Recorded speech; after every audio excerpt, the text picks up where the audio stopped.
publicly shamed and cast aside. The forgotten wife walks out of the throne room, vowing never to look back.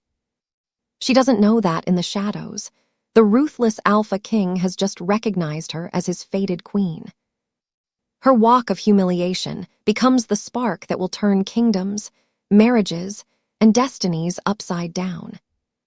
People in the kingdom still whisper about the day a quiet wife walked out of the golden hall with her head held high.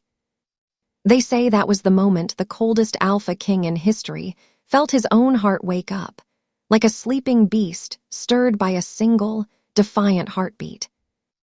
The golden hall of Varin always smelled of polished marble, melted wax, and fear.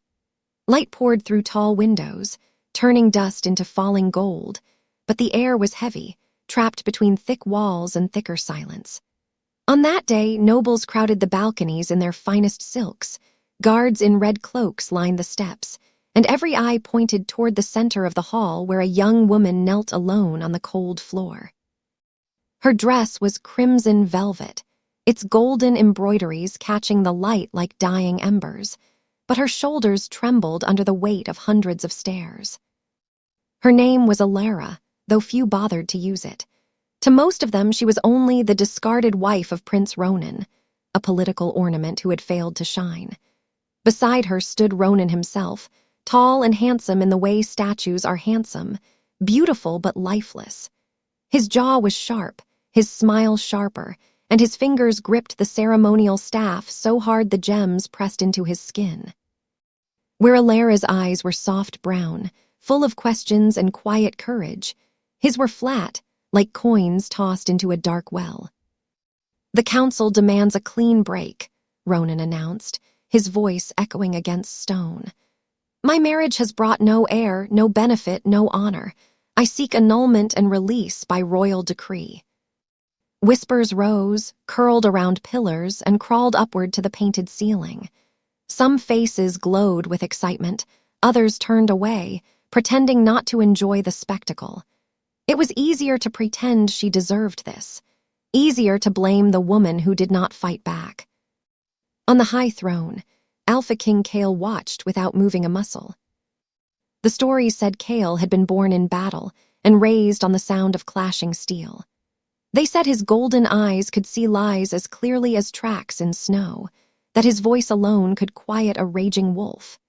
He wore a cloak of wine red trimmed in black fur, the color of dusk over a battlefield, and his crown rested slightly crooked, as if he had put it on in a hurry and never bothered to straighten it.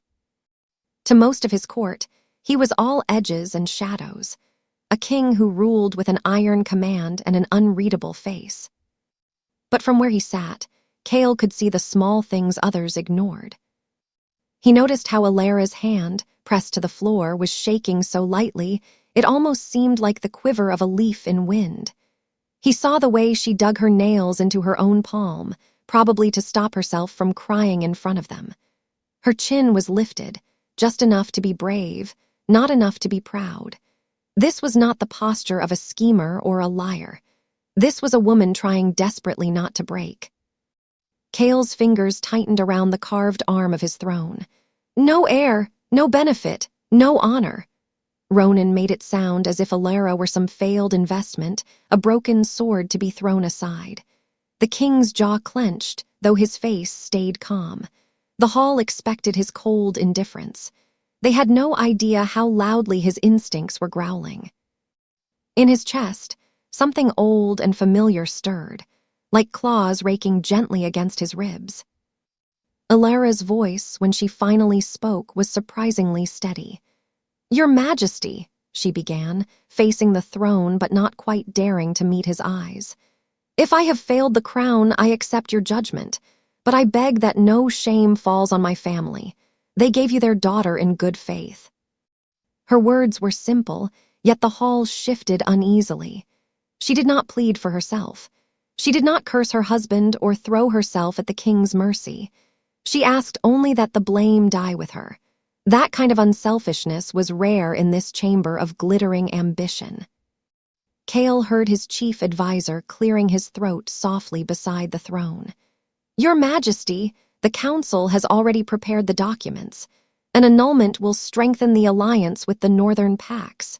Prince Ronan has agreed to marry their princess within the month. We cannot afford delay." There it was, spoken plainly, the trade of women and vows for land and power. Kael knew this game well. He had played it since he was 13, signing treaties over the graves of his fallen soldiers. He had accepted 1,000 necessary cruelties for the sake of his people's survival. He had learned to lock his empathy deep inside, treating his heart like a dangerous animal that must never be allowed to lead. But today, for the first time in years, the lock did not feel as strong as it used to. Below, Ronan stepped closer to Elara, his expression carefully neutral for the crowd, his words carefully brutal for her alone. "You should be grateful," he murmured, loud enough that the nearest nobles could hear and pass it on like poisoned wine. "You are being dismissed with dignity. Remain silent, bow your head, and you might still find some minor lord willing to marry a cast-off." Elara's lips parted as if he had slapped her, though he had not touched her. A faint color rose in her cheeks, not the blush of shame the court hoped to see, but something fiercer. Pain, yes, but braided with something else. A thread of anger.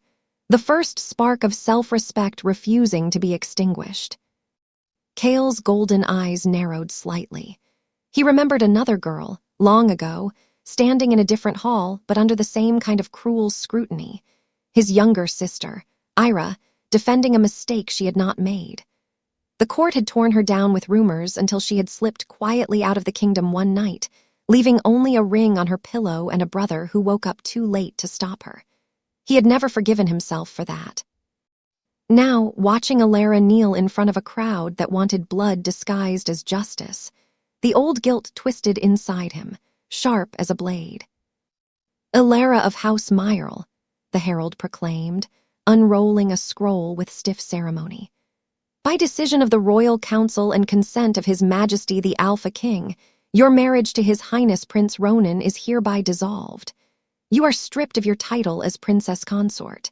You are granted safe passage out of the royal residence by sundown, with a modest stipend for your personal needs." He almost choked on the last two words, as if he, too, heard how small they sounded. The hall waited for Elara to collapse, to sob, to throw herself at the king's boots. That was what they understood, public breakdowns, scenes that made them feel superior and safe in their own secrets. Instead, Elara's shoulders drew back a fraction of an inch. She placed both hands on the floor and rose slowly to her feet. The move was graceful, almost regal, even though her dress dragged heavily around her. Her eyes glistened, but no tears fell. She turned not to Ronan, not to the council, but to the throne.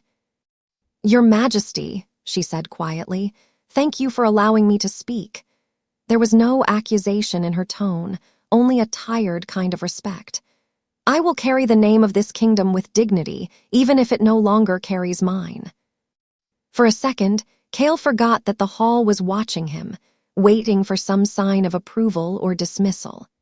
He could only stare at her, at this woman who had just had her whole future torn apart like paper, and still found the strength to promise dignity instead of revenge. His wolf, his inner alpha, the fierce instinct that had guided him through war, went utterly still. Then, with the force of a storm finally hitting land, it surged against the iron bars he had built inside himself. "Mine." The word did not come from his mind. It rose from somewhere deeper, raw and instinctive, and for a heartbeat Kael actually thought he had spoken it aloud. His blood roared in his ears. The torches seemed to flare brighter. Every detail of her suddenly burned clear. The faint scar at her wrist, the way one strand of hair clung to the wet corner of her mouth, the small tremor in her throat as she swallowed her emotion. He had never reacted like this to anyone. Not to the princesses paraded before him, not to the generals who swore loyalty on bent knees, not to the foreign queens who smiled with poisoned charm. Something ancient and instinctive within him was rising, whispering a truth that, if he accepted it, could undo years of carefully balanced politics. The hall, unaware of the storm that had just cracked open inside their king, watched Elara as she reached down and slid the simple gold ring from her finger. The metal caught the sunlight in a brief, defiant flash before she placed it gently on the lowest step of the throne. "I return what was never truly mine," she said softly. Kael's heart hammered once, twice, so hard he worried the closest guards could hear it. He had seen warriors stand on the edge of cliffs, refusing to beg for their lives. He had listened to enemies curse his name with their last breath. None of that had moved him like this one quiet act of surrender without self-loathing. He realized, with a strange mix of awe and terror, that he did not see a failure standing before him. He saw a queen in exile, still wearing invisible chains she did not yet recognize. The chief advisor leaned closer to the throne, his voice dropping to a whisper only Kael could catch. "Your Majesty, the matter is settled. If you would pronounce the final word, we can proceed with the treaty signings." Kael's gaze stayed locked on Elara's bowed head. His throat felt unexpectedly tight. To say the formal dismissal would be easy, just a few words, the practical choice, the safe choice. He had built his entire reign on choices like that. But the quiet animal in his chest, the part of him he had suppressed in the name of strategy and strength, was no longer content to sleep. It watched this woman with a protective intensity that made his hands curl into fists against the throne. Below, Ronan took a step back, already turning away from the woman who had shared his home and his name. His relief was almost arrogant. "We are done here," he said to no one in particular, a faint smirk tugging at his lips. "The king will confirm, and by nightfall you will be nothing." Something in Kael snapped, not in anger exactly, but in clarity. He saw, with sudden painful sharpness, what his silence would mean. Elara would leave this hall believing she was less than she had been when she entered it. The court would learn that cruelty, dressed in silk and protocol, was acceptable as long as it was convenient. His own people would see their king turn his face away from undeserved humiliation and call it wisdom. He thought of Ira's empty bed, of the nights he had stood on the palace balcony, wondering where his sister had gone and whether she had believed, in her last moment in this palace, that her brother simply did not care enough to protect her. Not again. The thought was not a whisper but a vow, burning hot and clear. Kael pushed himself up from the throne. The movement was small, only a shift of weight and the flex of his arms, but in the golden hall it was as shocking as a thunderclap. The Alpha King never rose in the middle of a proceeding. He stood only at the beginning to open court and at the end to close it.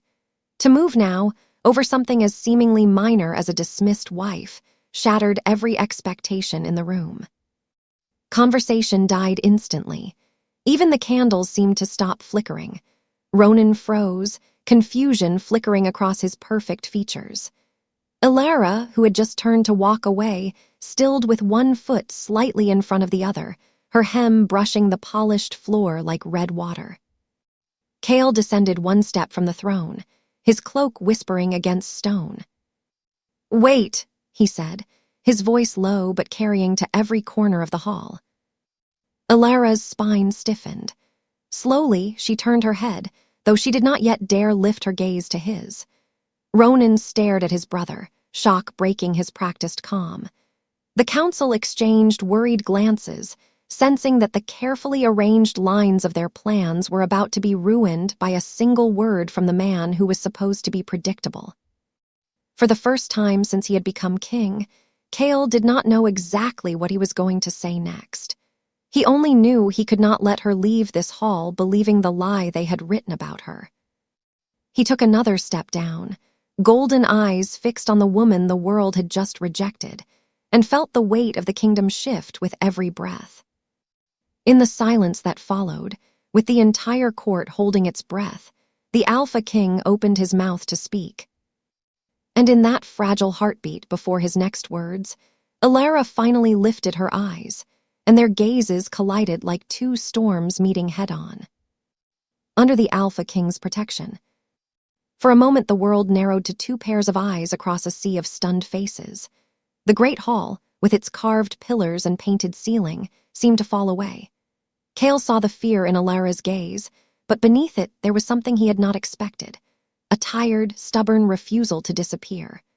Elara, looking back at him, did not see the monster of the court's stories. She saw a man whose shoulders carried more than the weight of a crown, a man whose eyes looked as if he had not slept in years. The king's voice cut through the silence, low and steady. "This court is not finished," he said. "A woman's honor has been judged without a single question asked of her. That is not justice, not in my hall." Gasps rippled up to the balconies. The council shifted uncomfortably. Ronan's jaw tightened, his smooth confidence cracking at the edges. Kael took another step down from the throne, his boots echoing on the stone. "Prince Ronan, on what grounds do you claim this annulment is necessary?" he asked. "You say there is no heir. Many marriages wait years before the spirits bless them with children. Have you accused your wife of betrayal, of disloyalty, of any crime at all?" Ronan hesitated, not used to being questioned like a young soldier. "No crime, Majesty," he answered, strained. "Only incompatibility. There is no affection between us. Our union has brought nothing to the crown. The Northern Alliance. The Northern Alliance is a matter for kings, not an excuse to break a woman like a broken cup," Kael interrupted, his tone still calm but edged now.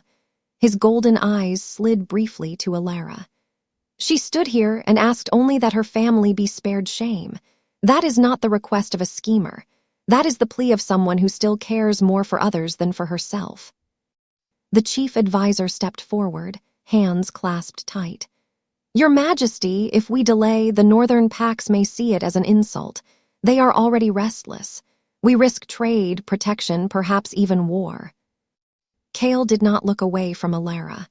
"Then they will learn that in Varin we do not build peace upon injustice," he said quietly.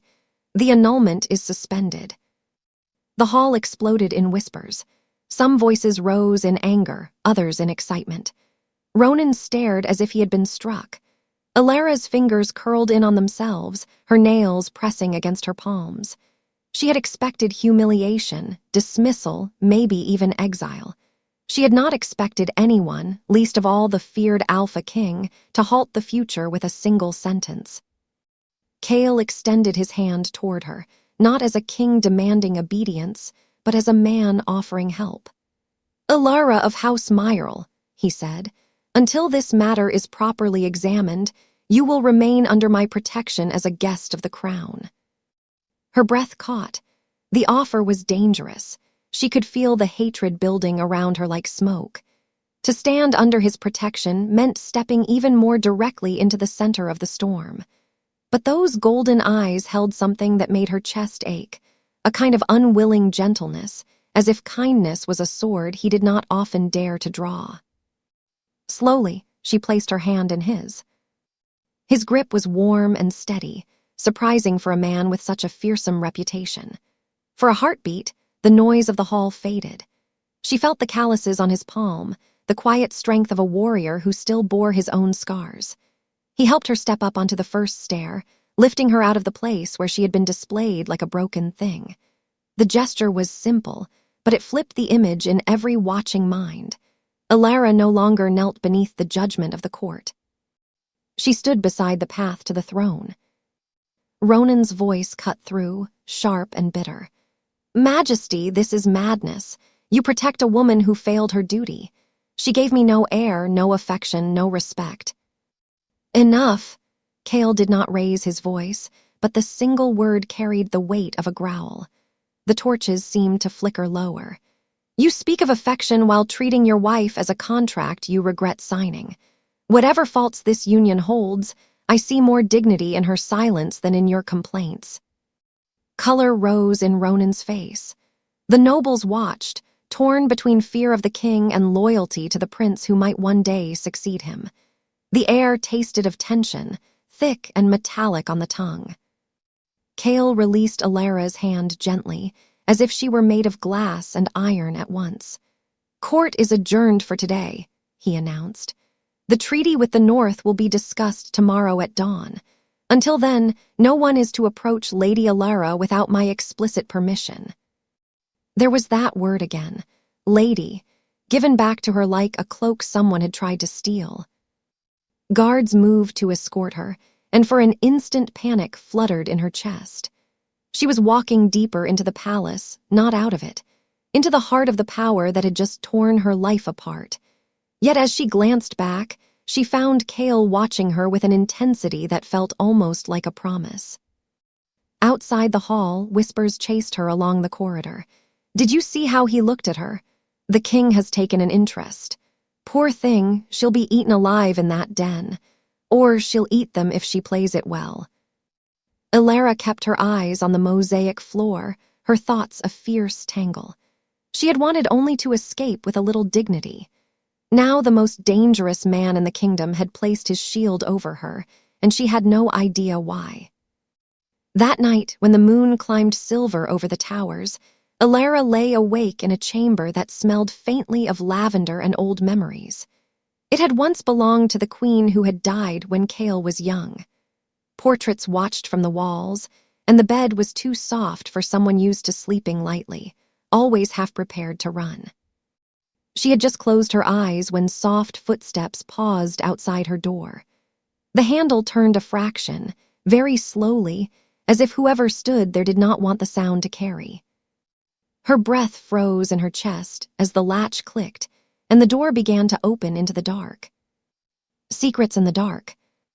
The door creaked open just wide enough for a shadow to slip through. Elara's fingers closed around the heavy candlestick on her bedside table before her mind had time to catch up. The room was gloomy, lit only by a sliver of moonlight filtering past the curtains, turning everything silver and uncertain. A tall figure moved inside, cloak brushing the floor. For one wild second, Elara imagined assassins, plots, the end of her second life in the palace before it had even begun. She stepped forward, heart pounding, candlestick raised. "Do you always greet guests with a weapon?" the voice asked, dry and calm. Her arm froze midway. "Your Majesty." Kael stepped into the faint light, lifting one hand, not in command but in peace. "If you swing that thing, you might dent my skull," he said, "and I am told the kingdom still needs it." Elara's breath left her in an uneven rush somewhere between a laugh and a sob. She lowered the candlestick, suddenly conscious of her loose hair and simple nightdress. After the day she had endured, being surprised in the dark by the Alpha King himself seemed almost unreal.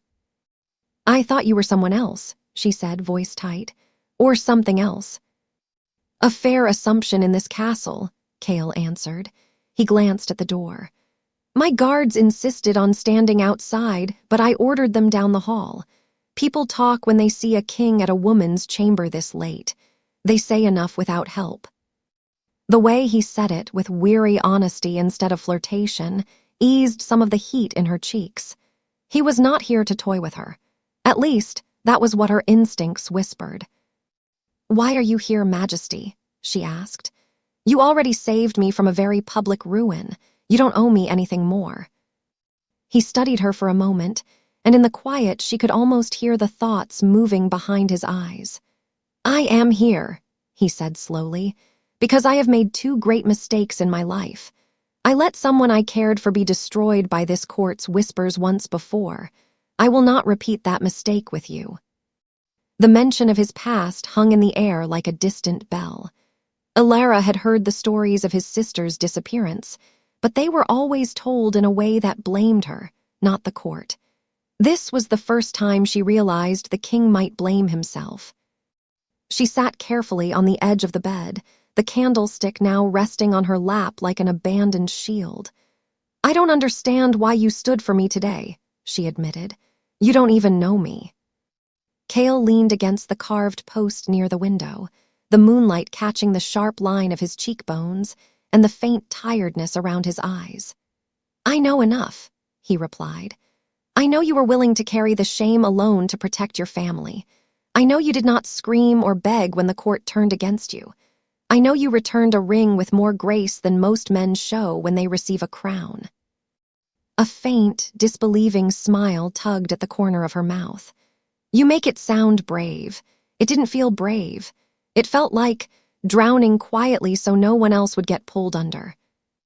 He nodded, as if that answer made perfect sense. Courage rarely feels like courage in the moment. Usually it just feels like choosing pain on purpose instead of letting someone else suffer it. Silence settled between them again, but this time it was softer. The distance in the room seemed smaller, even though they stood several steps apart. Outside, the wind brushed against the stone like a restless animal. Elara drew a slow breath. "Your protection will anger many people, Majesty. The Council, your brother, the Northern Pax. You put your kingdom at risk for a woman the world believes is broken. Why?" He hesitated only a fraction before saying the thing he rarely admitted, even to himself. "Because a kingdom built on fear will devour itself from the inside," he said. "I have ruled with strength, yes, but strength without mercy rots. Men like your husband, like some of my advisors, think power means being able to throw people away. I would like to show them they are wrong." His words landed in her chest with surprising force. Power used not to crush, but to shield. She had almost forgotten such a thing was possible.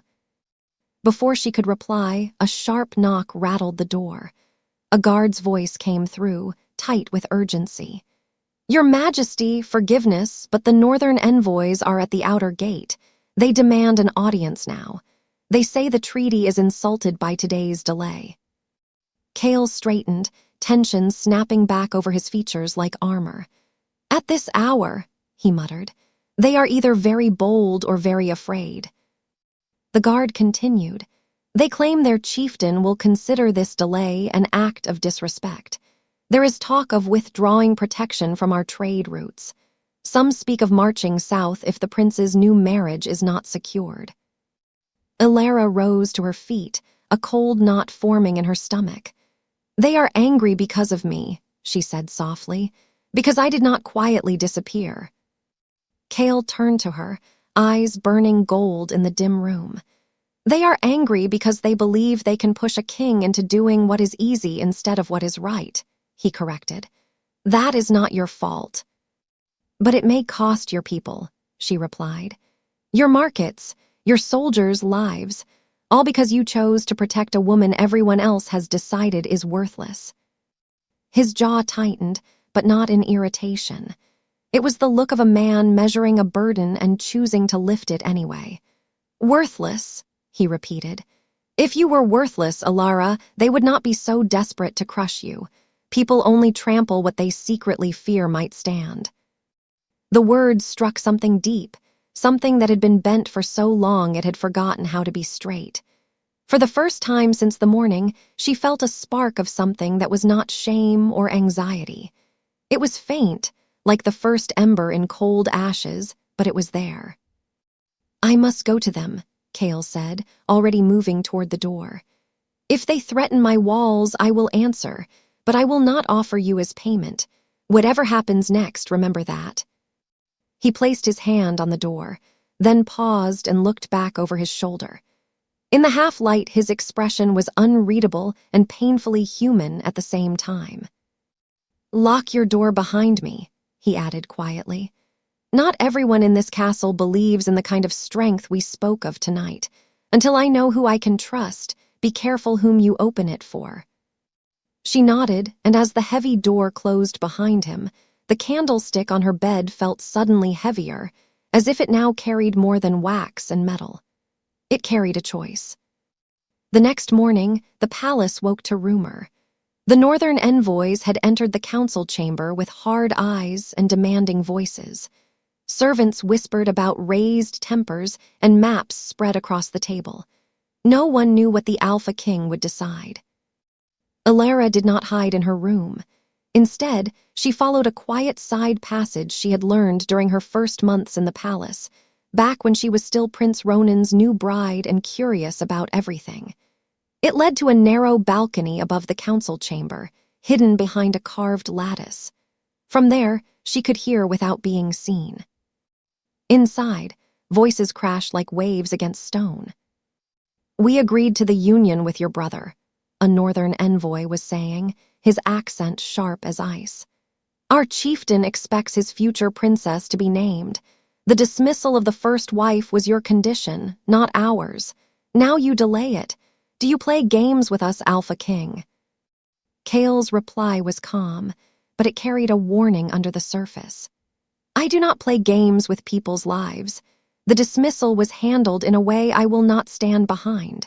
Until I know the full truth of this marriage, I will not use it as currency in negotiations." Another envoy slammed his hand on the table. "Truth? What truth is needed? The woman produced no child. The prince finds her lacking.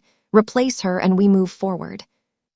From her hidden place, Elara felt the familiar sting, as if her value could be measured only in airs and smiles on command. For a moment, her courage wavered. Maybe it would be kinder to slip away and let them forget her. Then Kael spoke again, and his words came like a hand reaching through the lattice to steady her. "My mother died giving this kingdom an heir," he said quietly.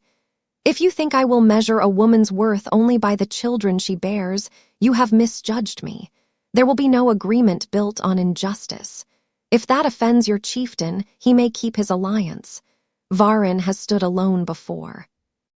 The room fell silent.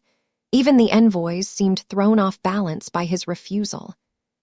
The chief advisor's voice slid into the quiet, full of worry. "Majesty, we cannot simply risk losing them. Bandits already trouble our northern roads. If we stand without the packs, Then we will learn to stand straighter," Kael said. "We cannot teach our people honor if we sell it whenever the price is high enough." Up on the balcony, Elara's fingers gripped the carved stone. She had never heard a king speak like that, not in private, certainly not in public. Something fierce and warm swelled in her chest, mingling fear with admiration. He was risking not just his reputation, but his entire strategy for the kingdom, all to protect the dignity of someone the world had thrown away. Below, Ronan finally spoke, his tone slick with frustration. "This is absurd. One woman is not worth trade, roots, and peace. If you will not act, brother, perhaps the council should consider." Kael rose to his feet, and though his words were still measured, the air trembled with the power behind them. "Finish that sentence carefully, Ronan," he said. "You stand in my council, not my place." For a moment, the prince's mask cracked. "You are letting feelings cloud your judgment," he snapped. "You looked at her once, and suddenly you defy the whole balance of our politics. Is she truly so special, or are you simply bored with being feared and want to play the hero?" The question hung sharp in the air. Kael's eyes flashed, but when he answered, his voice was almost gentle. "If protecting the innocent makes me a hero in your eyes," he said, "then perhaps you should ask yourself what kind of man that makes you." A murmur of shock rippled through the council. Elara pressed her forehead to the cool stone of the balcony. She had never wanted to be the cause of a rift between brothers or the spark for conflict between kingdoms. Yet here she was, at the center of storms she had never asked for. She backed away from the lattice, her mind racing. Perhaps there was something she could do, some way to ease the tension, to prove she was not a curse laid on this court. As she hurried down the side passage, lost in thought, she turned a corner too quickly and nearly collided with a man in fine robes. It was the chief advisor, his usually mild eyes sharpened with calculation. "Lady Elara," he said smoothly, "how fortunate, I was just thinking of you." His smile did not reach his eyes. In that instant, she understood what Kael had meant when he warned her about doors and trust. "I was on my way to the library," she answered carefully. "Of course." His gaze slid down the hall in the direction she had come from, then back to her face. "You have caused quite a stir, you know. The king risks much for you. Some might say too much." "I never asked him to," she said, though guilt twisted inside her anyway. "Perhaps not," the advisor replied. But good intentions can still lead to very dark ends for everyone. He stepped aside with a polite bow, letting her pass, but his words followed her like a chill. In the quiet of the Queen's old library, among shelves of forgotten stories and dust motes dancing in stray beams of light, Elara tried to steady her breathing. She ran her fingers along the worn spines, searching for comfort in old tales. Instead, her hand brushed against a carved wolf emblem on the shelf, and with a soft click, a hidden panel shifted. The shelf swung inward, revealing a narrow space beyond. Curiosity and caution warred in her chest. Finally, she slipped through the opening into a shadowed passage that smelled of stone and secrets. Voices drifted from deeper inside, familiar, low, and dangerous. She crept forward until she could make out words. "Cannot let the king continue this path," the chief advisor was saying. "His attachment to the dismissed wife is a weakness. If the North walks away, the nobles will blame him, unless we give them someone else to blame." Ronan's answer came, tight with anger. "You want to use her. She is already a stain on my name." "And that is exactly why it will work," the advisor replied. "An unfortunate accident, a tragic fall from the palace cliffs perhaps, or a quiet disappearance on the road. The court will say the king's soft heart trusted the wrong person. They will forgive him. They always do, but the problem will be gone." Elara's stomach dropped. The passage seemed to sway around her. They were planning not just to erase her name, but her life, and to use her death as a tool to control the king himself. Her foot shifted on loose stone. A tiny fragment clinked against the floor. The voices inside the hidden chamber went silent. "Elara," Ronan's voice cut sharp through the air. "Is someone there?" She stepped back, heart thundering, then turned and ran, the narrow passage echoing with the sound of her footsteps. Behind her, she heard the scrape of chairs, the rush of movement. She burst out of the hidden door into the library and nearly crashed into a solid chest. Strong hands caught her shoulders before she could fall. "Elara," Kael's voice close and startled. "What happened? You're shaking." She looked up into his golden eyes, breathless, the words tangled with fear and relief. "Your Majesty," she managed, "they're planning."